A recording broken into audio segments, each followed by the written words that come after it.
Bonjour les amis, alors j'ai une question de Senka333. Salut Tami, penses-tu qu'il sera plus difficile d'être libre financièrement dans l'avenir? La technologie évolue tellement vite, il y a 13 ans YouTube n'existait pas encore. Comment te projettes-tu dans le futur pour être durablement libre financièrement et faire face aux nouvelles technologies qui pourront révolutionner certains secteurs d'activité? Je pense à l'intelligence artificielle. Excellente question de Senka333. À laquelle vous allez avoir une réponse dans cette vidéo. Alors, tout d'abord, donc là je vais éteindre, c'est bon, j'en ai plus besoin. Ok, 5K333. Déjà, j'ai envie de dire deux, trois choses. Je ne sais pas si vous avez vu récemment le Google Assistant. Google Assistant. Truc de malade. Donc je vais vous en parler parce que ça vaut vraiment le coup d'en parler. Et ensuite, bien évidemment, je vais répondre à cette question. Google Assistant, c'est quoi? C'est un assistant, c'est un robot, d'accord, qui peut prendre des rendez-vous à votre place, c'est-à-dire qui peut appeler à votre place, donc sur Google, et c'est gratuit en plus, c'est ça ce qui est dingue, c'est que ça va être gratuit. Donc vous pouvez effectivement lui demander d'appeler une pizzeria, il va le faire pour vous. Vous pouvez lui demander de prendre un rendez-vous chez un médecin. Donc ce robot va appeler, donc c'est une dame, c'est la voix d'une femme, d'une vraie femme humaine. Et ce robot va appeler comment dirais-je, le médecin et prendre le rendez-vous. Si il y a une date, si la date est disponible, ce qui va se passer, si la date et l'heure est disponible, bah, il prendra un rendez-vous. Sinon, le robot il est tellement intelligent que, donc par exemple, l'assistante du médecin va dire non, à tel moment le médecin est occupé. Donc le robot va aller beaucoup plus loin et va lui dire ok, il va regarder votre agenda et il va dire est-ce que vous avez un créneau entre telle heure et telle heure.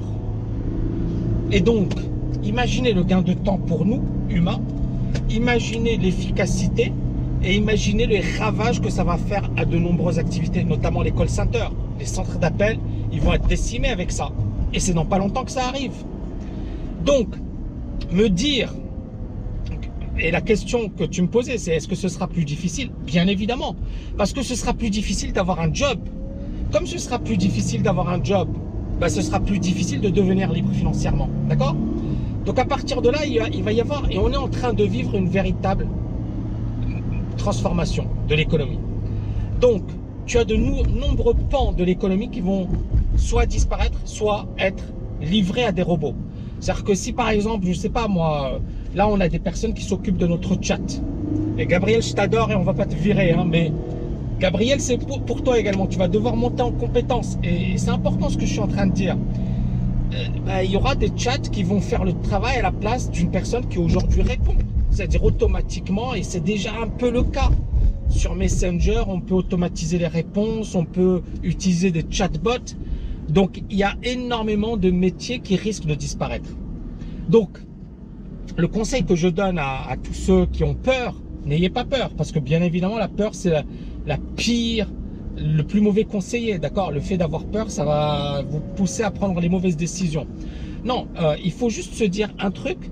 C'est que tant que vous aurez les compétences, que vous aurez l'envie d'apprendre, que vous serez capable de monter en compétences, il n'y aura pas de souci, d'accord?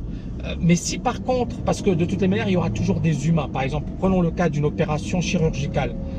Auparavant, on avait besoin de 3 chirurgiens. On aura toujours besoin d'un chirurgien pour contrôler, mais le gros sera fait par la machine, d'accord? Donc, l'être humain sera toujours nécessaire pour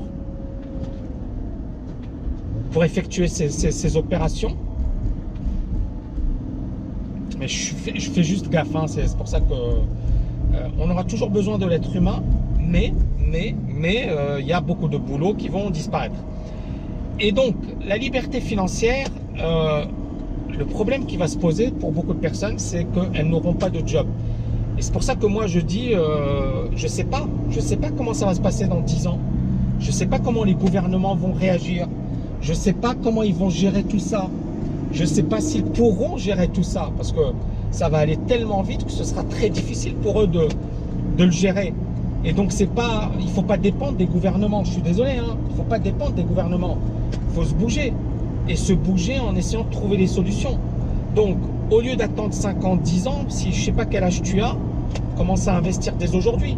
Parce que tu peux ne pas, comment dirais-je, tu peux être touché par l'intelligence artificielle.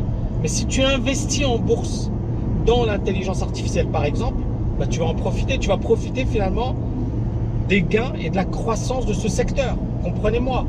Et donc, si tu n'es pas con, si tu investis intelligemment, si tu prends les bonnes mesures, même s'il y a du chômage, bah, tu auras protégé, d'accord? Tu auras protégé tes arrières. Autre point important, c'est que l'intelligence artificielle, c'est qu'un seul danger. Il y en a d'autres. Le vieillissement accéléré de la population dans les prochaines années. Dans 20 ans, je pense, tu auras beaucoup plus de personnes en France âgées de plus de 65 ans que de personnes âgées de moins de 15 ans. Donc il y aura de plus en plus de personnes âgées et de moins en moins de jeunes. Le problème des retraites. Il n'y aura pas de retraite à l'avenir. Et puis bien évidemment le problème de la compétition internationale. Aujourd'hui, je ne sais pas moi, pour parler de la France, elle a quand même beaucoup de retard. Et on voit bien que le monde bouge. En 2050, le Nigeria sera plus puissant économiquement que la France. Truc de fou. La Turquie sera quasiment au même niveau que la France. L'Arabie Saoudite, je pense, sera plus riche, entre guillemets, en PIB hein, que la France. La France sera à la 14e position, 15e position mondiale. Et tu auras un seul pays, je pense, dans le top 10, l'Allemagne. Un seul pays dans le top 10. Tu auras des nouveaux pays dans le top 10. Tu auras l'Indonésie, tu auras la Russie, bon, le Brésil. L'Indonésie sera la 4e puissance économique de la planète. Tu auras le Mexique également. Donc tu vas avoir des pays jeunes qui vont émerger. Ça, c'est intéressant également pour vous, les jeunes, hein, de se dire que c'est peut-être intéressant de s'expatrier dans ces nouveaux pays. Et bien évidemment, l'Inde sera la 2e puissance économique de la planète. Et ensuite, elle battra la Chine. L'Inde battra la Chine durant le 21e siècle. Pourquoi? Parce que population plus jeune. Et donc la croissance sera plus forte et ça lui permettra de rattraper l'avance faite par la Chine. Donc ça, ce sont les prévisions des économistes.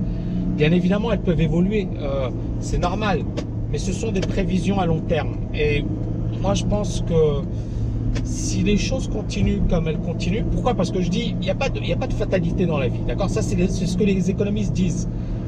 Maintenant, il faut que les gens veuillent changer. Quand je vois, par exemple, voilà, la réticence, les gens qui disent non, mais moi, je veux ma retraite à 60 ans parce que j'ai beaucoup travaillé. Ok, il n'y a pas de souci. Mais les jeunes, qu'est-ce qu'ils font?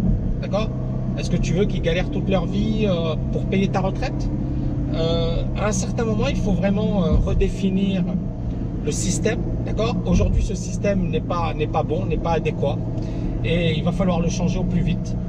Ou alors, bien évidemment, on aura beaucoup de situations catastrophiques et je pense que beaucoup de personnes vont morfler. Voilà, j'espère que j'ai répondu à ta question. C'est vrai que c'est une question qui mériterait des heures et des heures de vidéo, mais voilà, j'ai essayé dans ce petit format de répondre à ta question. À bientôt, n'oubliez pas de liker et de partager la vidéo les amis. Ciao, ciao, ciao.